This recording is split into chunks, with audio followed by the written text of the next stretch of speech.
And off we go for the next to the last episode in season 2 of You, Me, and ICED. And I'm Dedra Stevenson, your hostess, and I'm here with my esteemed colleagues, my co-hosts, Mr. B, who is also the host of Free Talk with Mr. B and the writer of The Art of Giving Back. Fantastic book. And I've got Lene Pieters over here, and she is a wonderful editor and an indie artist herself. Some of her works are right behind her there, as you can see.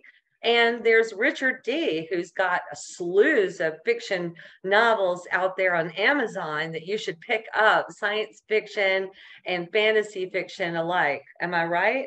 We've done fantasy fiction, yes? Yeah, there's plenty of variety over there. Plenty of variety, because my friend loves to write, and so do I. And today's topic is going to be 2 of the big C's that we have to deal with as indie writers, and that would be copyright and criticism. Now, shall we cover criticism first and then end it off with copyright? Seems the logical way, yes? I mean, that's what you get first before you file for copyright, right?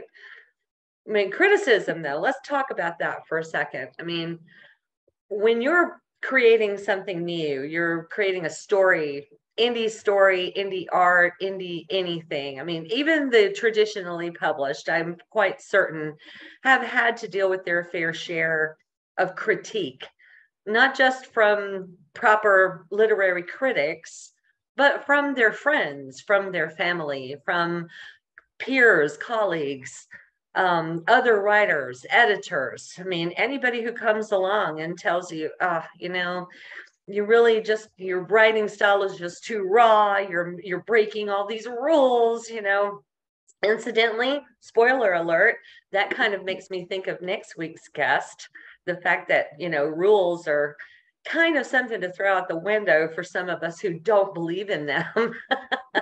So I'm a huge fan of his, but we'll talk more about him later. But yeah, critique. I mean, how do you guys deal with it? Richard, I'll start with you, since you probably had to push through some of that. Yeah, as an indie author, you have to accept it. I suppose as any sort of creative, you have to accept that not everyone's going to like what you do. And I think it goes with the territory. I get good reviews, I get bad reviews, and I get very bad reviews. But I have to accept them. It's someone's opinion. The reviews aren't really written for me. They're written for other readers, or they're written because that's what the person thinks, and you have to respect their opinion. As I said, not everyone likes what I do, and that's fair enough. I like what I do, and all I'm doing really is just trying to put it in front of the people that do like it. And if someone didn't like it, well, I'm sorry you've had a bad experience, but okay, maybe try something else, and perhaps that'll make you feel better. So I accept it's there, but I don't really let it get to me too much.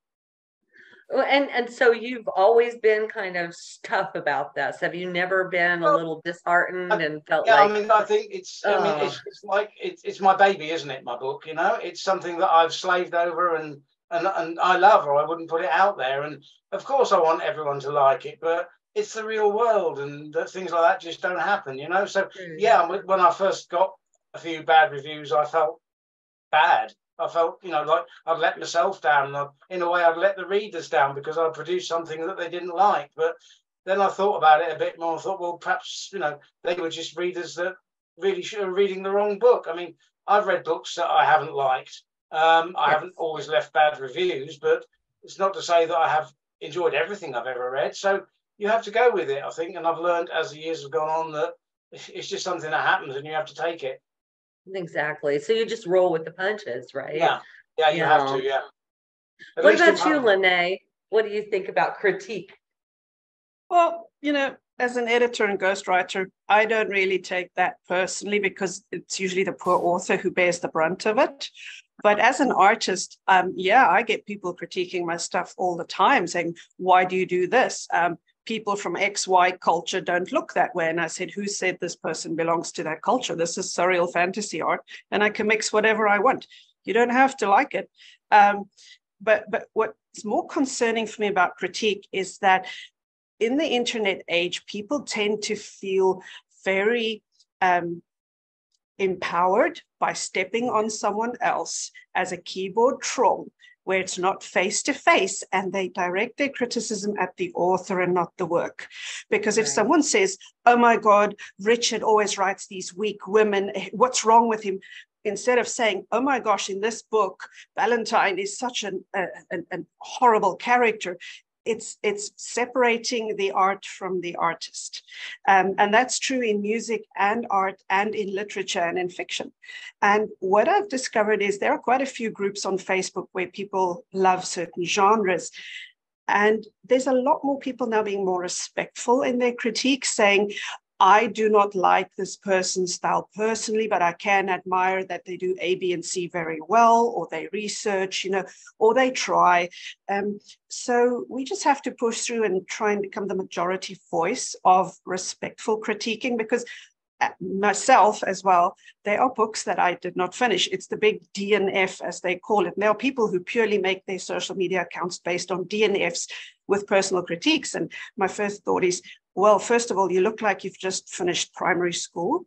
I don't know what level of literature education you have, what countries' books you've read or authors, or if you're filtering it just through your own little paradigm of your neighborhood in your specific country, in one specific language or culture.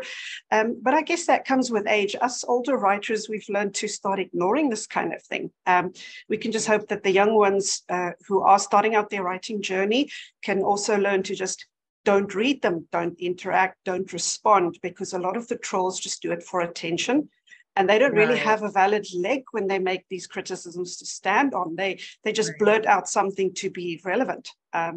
So it's a learning curve for us as well. But it'd be good to see some more older writers and people step up and set an example, because we have to pass on the knowledge, Mr. B, what do you say?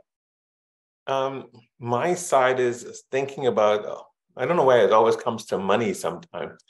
I think there's a lot of criticism associated with whether or not we're taking a hobby and making it a monetary thing, or taking a monetary thing and making it a hobby.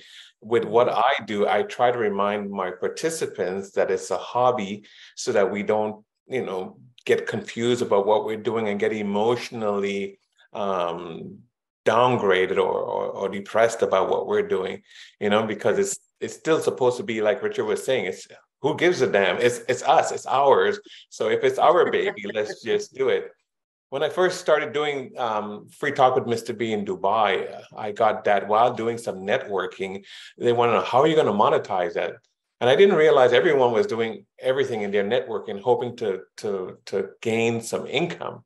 And even when I was showing them that they can use a podcast to perpetuate their thoughts, their ideas, share it, market it, and it's always has a link, so it's always there. You can keep sharing it all over the place, whether they do their own or they do it on Free Talk with Mr. V. But people couldn't see how monetization was there. And I think they were thinking about how I was going to monetize my podcast. And I was like, no, I'm not interested. I already retired and I was not interested in making money from a podcast. Yeah. I wanted to really have the joy of it. And I think we all, whether we're authors or artists and independents, we all should really enjoy it. And the person I learned that from was my youngest son. Because there's a point I asked him, I said, son, what do we owe our listeners? He says, you don't owe them anything. Because he's a musician. He said, Dad, I would play music if I only had one person in my audience. I would play with the same impetus that if I had 100 people. So then I started focusing on one listener. So it's nice to have all those analytics, but if I can get one person to really listen and appreciate what I'm sharing, I've accomplished my goal. And so criticism went out the window when I created the objectivity with what I wanted to do. Because everything in criticism is subjectivity. They couldn't, like Lene was saying, open to a certain page or a certain character and says, I think that character is flawed. If if someone said I didn't like it because it's not good enough, that's very subjective and it doesn't say much. And so that's why I speak on the one person. If you can get one person to buy your book, one person to like your piece of art, one person to give you that positive comment, you've accomplished your goal. Yeah, I have to agree with you there. I always imagine that one person reading a book that I wrote and enjoying it. I know I've had at least that with all of them, and that makes me happy, just imagining the one. Yeah. So, and you're right. I mean, your son is right. I think I definitely feel that way about writing. Even if only a handful of people read my books and enjoyed them, I would still do it. I would still do it because it's who I am. It's a part of me by this point. But let me talk to you guys though about early writers, like people who have this dream of writing a book. Now, there's an awful lot of them out there, and they try their best, and they get started with a short story or two, and then they feel disheartened because of someone comes along and maybe even constructive criticism makes them feel like, maybe I just don't have any talent for this or something. I mean, what would you have to say to them about criticism? Lene, do you want to kick that off?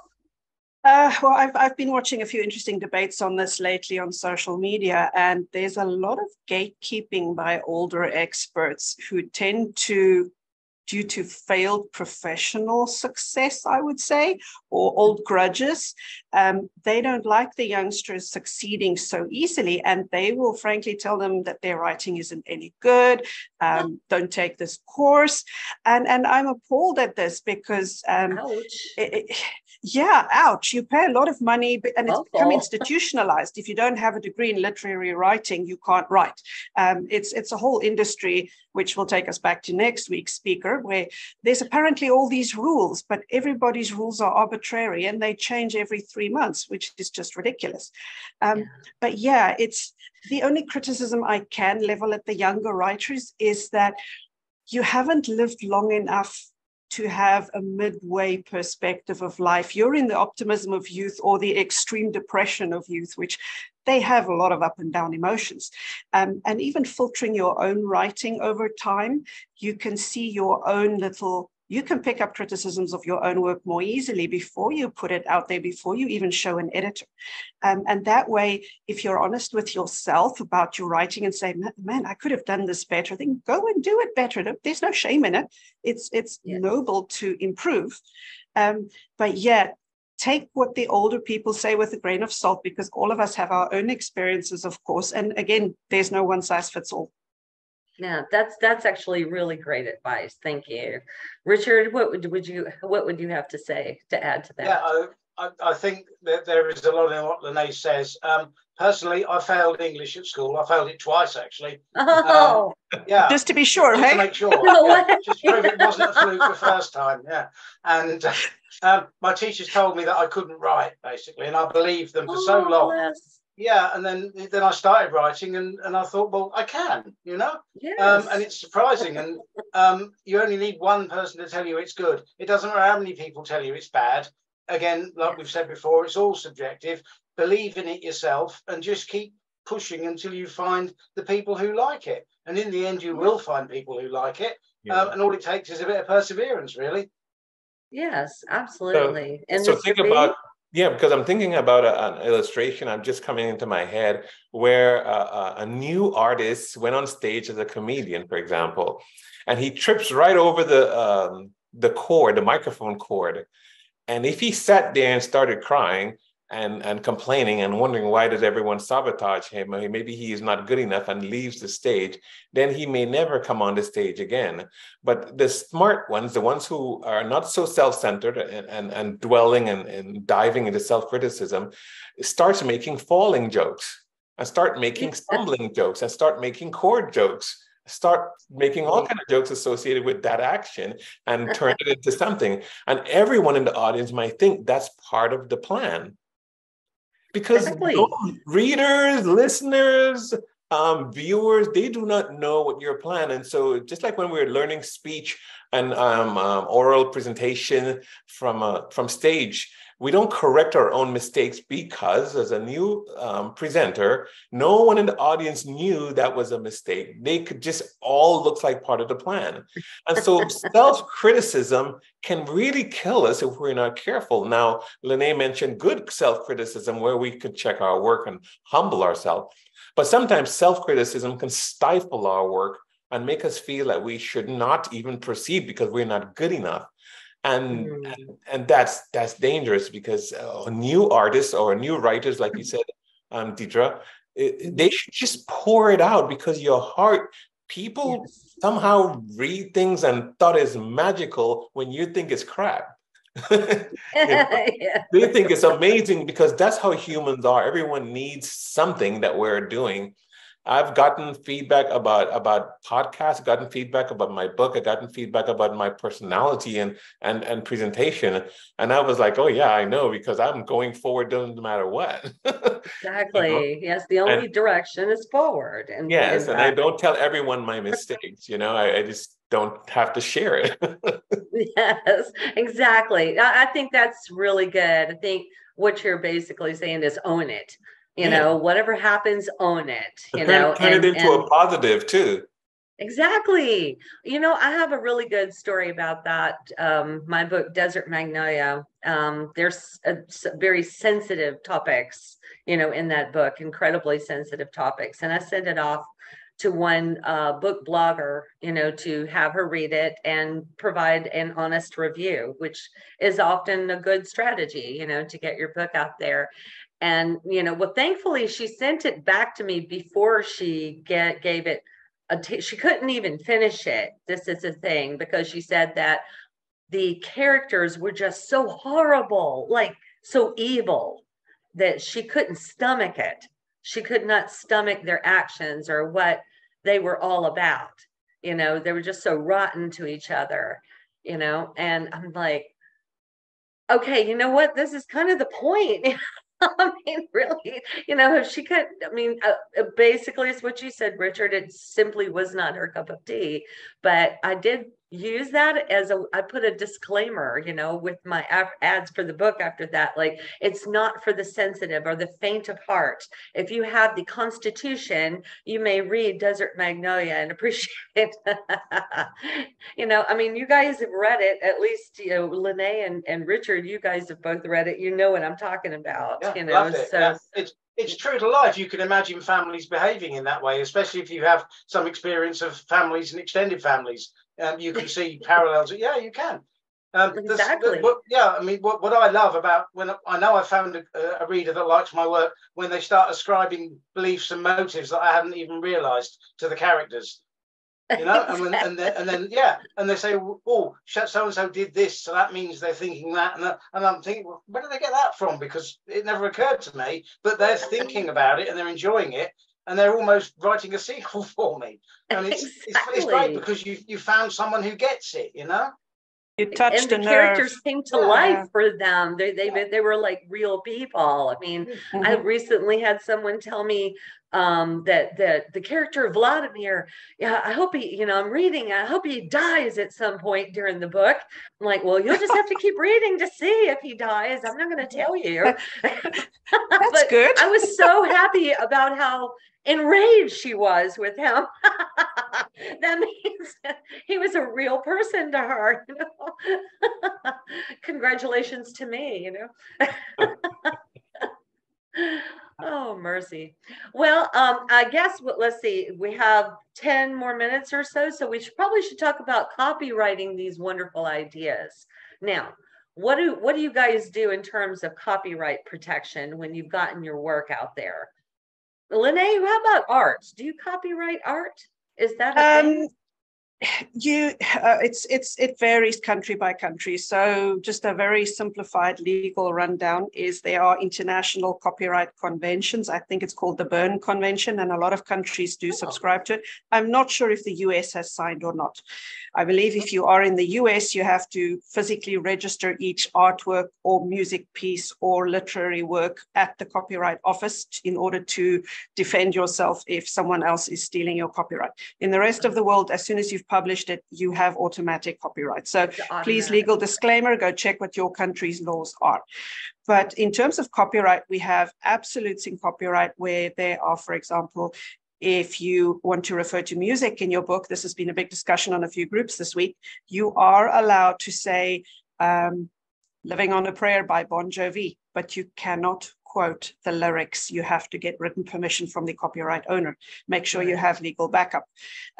Now, there's also another interesting debate brewing lately where two independent authors released books that have practically identical covers and almost similar titles, but the stories are vastly different. But back to criticism, the TikTok book talk community is going nuts about this, saying the one plagiarized the other, when in fact, that's the only similarity. But you cannot copyright a book title. So please be aware of that. It's not copyrightable. And if you put a simple one word like burned or sunken or something into a book engine, you will find a lot of similar titles. So don't stress, don't panic. That is permitted.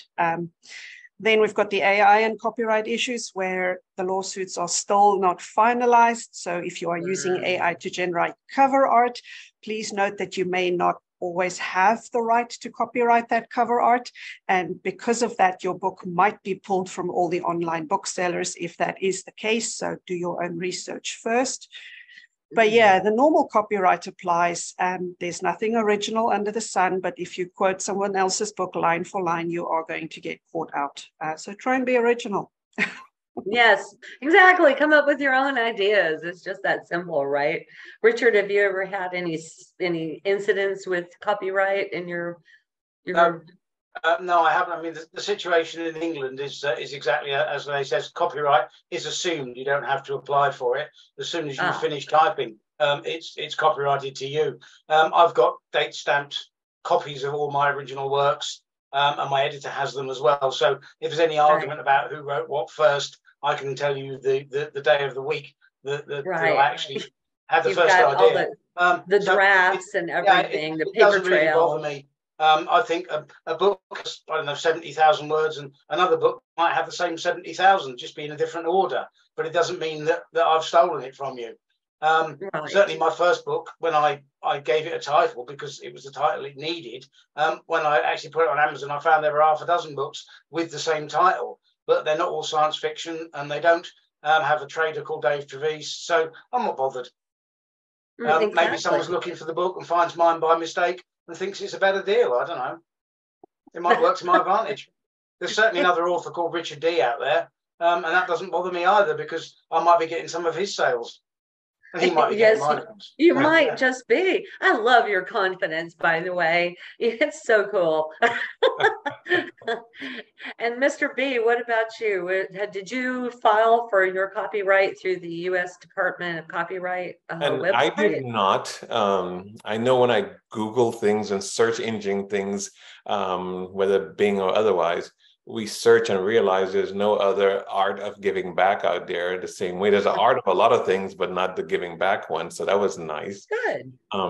But what I try to do early, and I encourage people to do when they're coming up with an idea, thoughts, or going to put something together, is to go in and sometimes it's quite inexpensive to buy at least 1 year's worth of their domain name. And when you own your domain name early, then you can get your emails associated with your domain name. You can get a web page associated with your domain name. And when it's bought and it's already there, no one can just buy it off, especially when it's active in its use. If it's dormant, they may even give you they go through a process or a procedure. I'm not sure exactly the details of releasing a domain name. But a lot of times when you buy your domain name, it's like a strength in ownership from what you do to buy it early.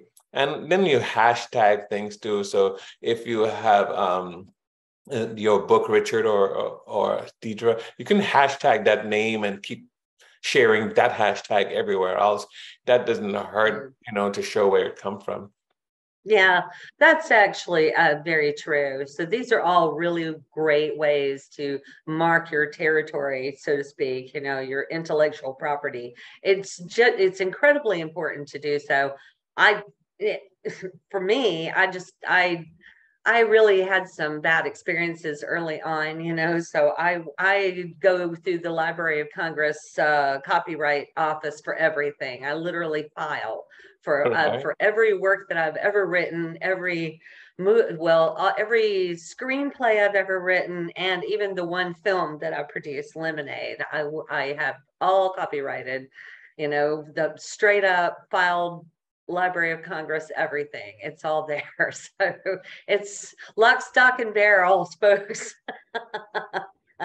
Well, there's a disturbing thing that I found out recently, but I haven't verified it, so I'm not going to name any names. But an author allegedly found out that someone had copied her name, written a bunch of books with AI, published it under her name, and Amazon listed it under the same author name. And when she tried to get Amazon to remove it, they wanted to remove her whole account and delete all of her books. So I'm not sure what's exactly happening with that situation. It's still unfolding. So if you know about it or want to Google it for yourself, please do. But again, AI is causing a bit of a headache right now. And absolutely. I think once the big sellers are starting to clamp down, a lot of this nonsense will stop, because I found one person who claims to write and publish 500 books a month on Amazon just by creating them with AI. And I just, that makes me feel sick to my stomach, quite honest, because absolutely. How can genuine independent authors actually still feel worthwhile, and that our work is loved and respected and can reach an audience if it's drowned out by machine produced nonsense, which no one even knows if it's worth reading? I don't know which genres are affected, but it's a volatile situation right now. And I think pretty soon we'll start getting some decisions by the big companies as to cracking down on this. So, just stay strong and keep the faith and persevere and write your own books, because that's all we can do, right? Is just stay positive. Absolutely. Just keep on, like Mr. B said, forward is the only direction. Just keep pushing forward. And, that actually is the perfect way to kind of give us, let's talk just a tiny bit about what we're going to talk about next week. We have a very special guest coming to the show, Mr. Christian Francis, and Lene has his book there with her. Take a look at that. Anti-Rule. We were talking a lot about criticism. Anti-Rule by Christian Francis. Oh, I love that. Don't be fooled by the small size. This is a little pocket rocket, because he basically tells you to go and do what you want to do anyway. And he gives examples. He's very outspoken. He's not scared. And he has been in the industry for decades. So I kind of like, in the nice way, that he will address certain things. But yeah, it's going to be exciting. It's going to be exciting indeed. And he's made a wonderful website called myindieauthor.com. Am I saying that right? My Indie Bookshelf. Oh, sorry. Oh, see, I almost said that wrong. myindiebookshelf.com. And Richard's got all his books loaded there. Am I right, Richard? And I bought all but one of mine. Yeah. All of yours are there? That's fantastic. And it's wonderful because there's so many extra keywords that he's using. So it's easier to find. And I love the fact that all the titles get shuffled, each time the main page pops up. So it doesn't matter when your book's been out there or who you are, or, how popular your book is or whatever. It's just random. So anybody's got a chance to shine. And I like that. I like his videos on TikTok. He's very, like Lene says, he's incredibly outspoken. And next week, I think we're going to be talking all about community and how important it is to have community when you are creating anything independent. That would be books, art, music, anything that you're doing. It just, none of us are an island. So people like Christian, who bravely put forth, something like that, a haven, for us, someplace for us to gather, should be commended, I think, and encouraged. So we're going to have a lot of fun. I'm looking forward to it myself.